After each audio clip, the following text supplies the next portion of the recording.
Hi there. Today we're going to talk about 0 as an exponent. In order to talk about 0 as an exponent, you should have a good foundation on how to divide with exponents. So let's remember a couple things about that. First of all, 3 over 3, r over r, -7 over -7, all simplify down to the same thing. This should be fundamental for you to know that each of these simplifies down to 1.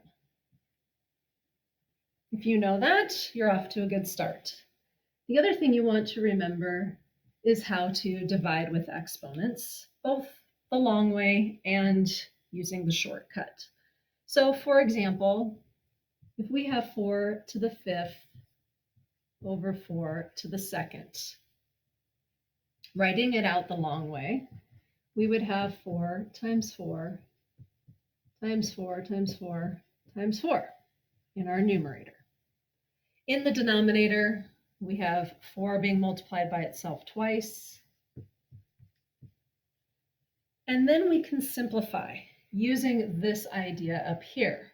If you have a fraction where the numerator and the denominator are identical, as long as they aren't 0, they simplify down to 1. So what we have in this problem is a 4 over 4 and another 4 over 4. And when you cancel those out, you want to remember that they don't just go away, but they actually simplify down to 1. In this case, if you just cross them out and forget that they equal 1, it doesn't really affect you. You can get your answer. But sometimes it does end up causing a problem if you forget that these simplify down to 1. So it's always good just to remember that, even if you don't really need it for this particular problem. So what we end up having left is 4 to the 3rd. There are 3 4s being multiplied together left over once we simplify. So when you write it out the long way, you can see why it's 4 to the 3rd. And if you look at our original problem and the result, you can see that there is a shortcut. That shortcut is to find the difference of your exponents if your bases are the same. So in this case, we do have the same base. We have 5 4s in our numerator, 2 4s in our denominator. These 2 4s in the denominator pair up with 2 of these 4s in the numerator, which causes them to simplify down to 1s, so they cancel out. So these 2 4s cancel out 2 of these 4s, and that leaves us with 3 4s in the numerator. All right, so the shortcut, subtract your exponents to get your result when you're dividing and the bases are the same. That's the foundation for 0 as an exponent. So let's go ahead and move forward with that with an example. So let's say, for example, we are looking at 2 to the 3rd power over 2 to the 3rd power. If we write it out the long way, 2 to the 3rd power is 2 times 2 times 2, and that's going to be the same in the denominator. And we end up seeing that we get 3 sets of 2 over 2. Here's where if you got into the habit of just crossing these off and thinking they just go away and there's nothing left, you might accidentally think the answer is 0. But this does not equal 0. These are all 1s being multiplied together. And 1 times 1 times 1 is 1. 1 over 1 is 1. Now, if you look back at the original question, it does make sense that this equals 1 because our numerator and our denominator are identical. They're not 0, they're identical, so the answer is 1. Either looking at it here or here, we can see the answer is 1. So what happens is when you look at the shortcut here, remember, was to subtract your exponents to see what's left. So 2 of the 4s canceled out 2 of the 4s, so we take away 2 of them from the top, and we're left with 3 in the top. What happens here is we have 3 2s in our denominator, canceling out 3 2's in the numerator, or vice versa, however you want to look at it. And what we have left is 0 2's. We don't have any 2's left when we're done. We've crossed them all out. And using subtraction, 3 minus 3 does say that we have no 2's left over. But what happens is when we cancel all these out, all of these 2's don't just go away, they simplify down to 1. So what is left when we cancel out all of our 2's is 1. 2 to the 0 equals 1. Okay, so let's look at that same idea, only now with example 2, we'll use some variables. Let's say this time we have some n's. N to the 5th over n to the 5th. Now looking at that, you might notice the numerator and the denominator are identical. So we already can see that our result should be 1, which makes sense. If we write it out the long way, we have n being multiplied by itself 5 times in the numerator, and the same thing in the denominator. And each of these n's in the numerator pairs up with an n in the denominator to create a fraction of n over n. We have 5 of those fractions. And each of those simplifies down to 1. So again, you don't want to just cross them off and think the answer is 0. N over n equals 1, and we have a whole bunch of 1's being multiplied together, both in the numerator and the denominator.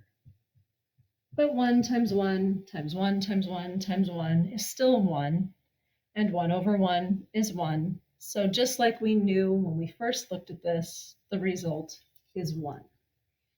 The reason why I wrote it out this long way was to remind you what this represents, but also to help us understand, again, 0 as an exponent.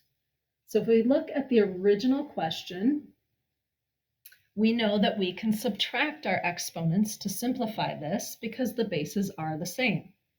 And when I subtract the exponents, 5 minus 5 gives me 0. And the reason why it gives me 0 is because when you write it out the long way and you simplify everything down, there are 0 n's left. All of the n's have simplified down to 1.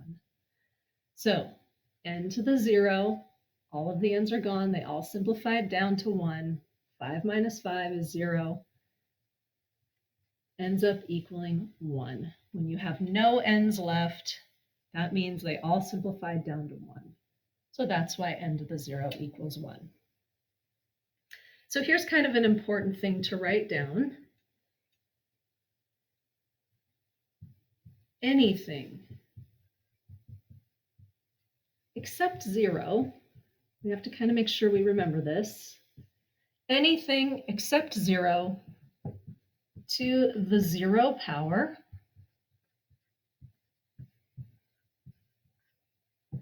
equals 1.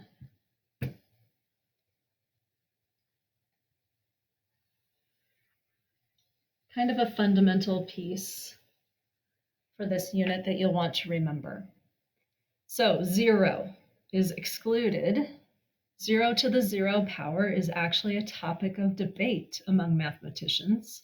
It's kind of an interesting one. Some people say 0 to the 0 power is undefined. Some people say 0 to the 0 power is 1. I believe that's what your calculator will tell you if you type it in. Some people say 0 to the 0 power is 0. And not many that I've discovered. I have to admit I haven't done a ton of research, but some people, not many, feel that 0 to the 0 equals all real numbers.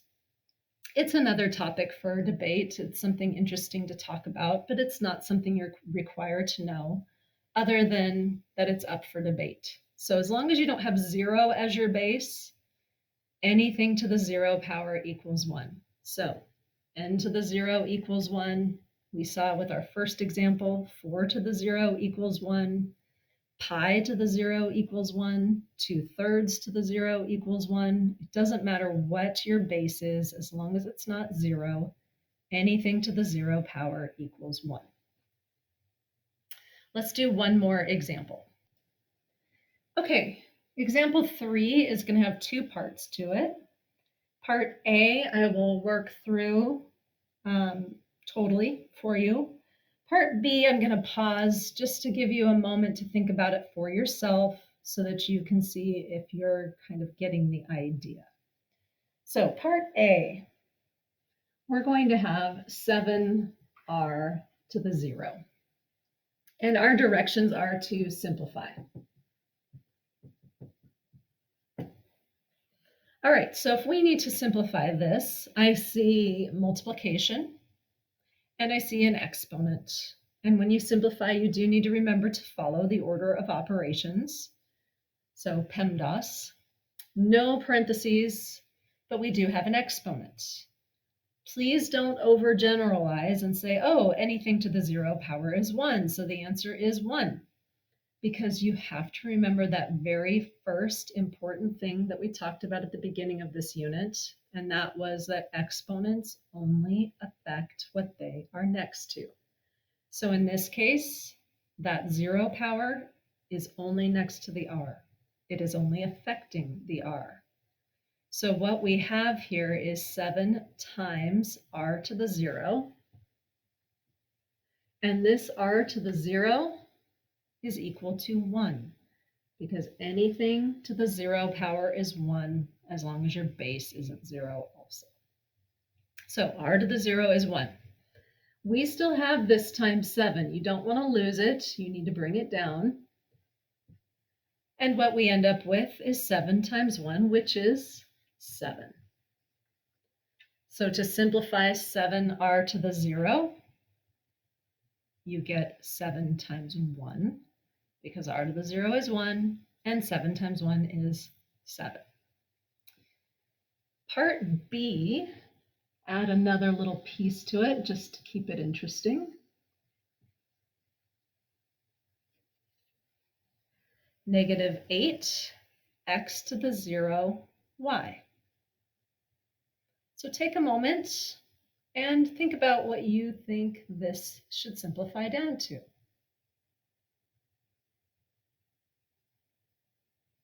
Maybe write down your answer just so you can see if it matches what we get here in a moment.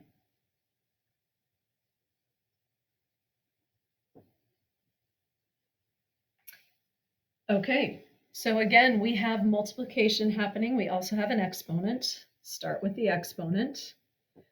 Notice that that 0 is only affecting the x. It isn't doing anything to the -8. It isn't doing anything to the y. So x to the 0 is what becomes 1. We need to bring down everything else. Don't lose it. So we have some multiplication here. -8 and y. Now, when you multiply by 1, it doesn't change the value. It's not something we normally write. We don't need to. So what we end up with now is -8y. So if that's what you were thinking the answer was, you were exactly right. Nice job.